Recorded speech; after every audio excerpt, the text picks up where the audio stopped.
سعودی عرب کے شہر دمام میں پاکستان اوورسیز کمیونٹی کی جانب سے یوم آزادی کی مناسبت سے تقریب منعقد کی گئی، جس میں سینکڑوں کی تعداد میں مرد و خواتین کے علاوہ پاکستانی سفیر راجہ علی اعجاز اور دیگر سفارتی افسران نے بھی شرکت کی۔ عمیر علی کی یہ رپورٹ۔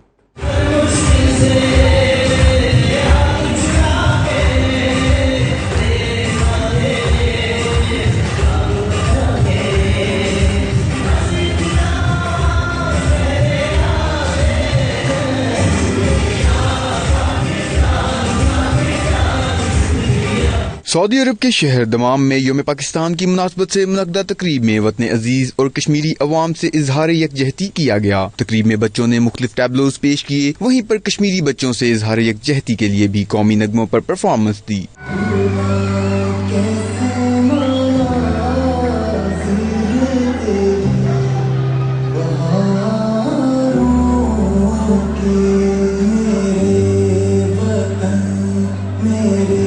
رفیق اور دیگر گلوکاروں نے ملی نغمے گا کر حاضرین کو خوب محظوظ کیا۔ ڈھول کی تھاپ نے بھی خوب رنگ جمایا۔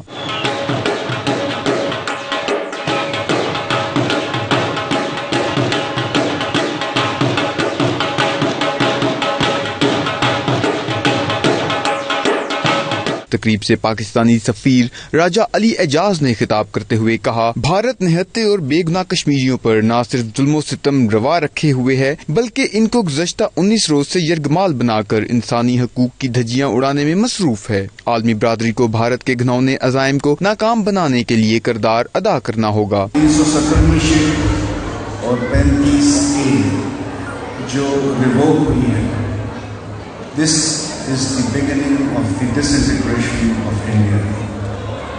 اور انشاءاللہ وہ دن دور نہیں ہے جب یہ پیک آف فالنگ کارڈز ہے جو ایک سرے سے شروع ہوگا اور انشاءاللہ ہندوستان ٹکڑے ٹکڑے ہوگا۔ پاکستان اوورسیز کمیونٹی کے صدر جواد احمد کا کہنا تھا کہ تقریب کا مقصد سمندر پار پاکستانیوں کو وطن سے محبت کے اظہار کے لیے اکٹھا کرنا ہے۔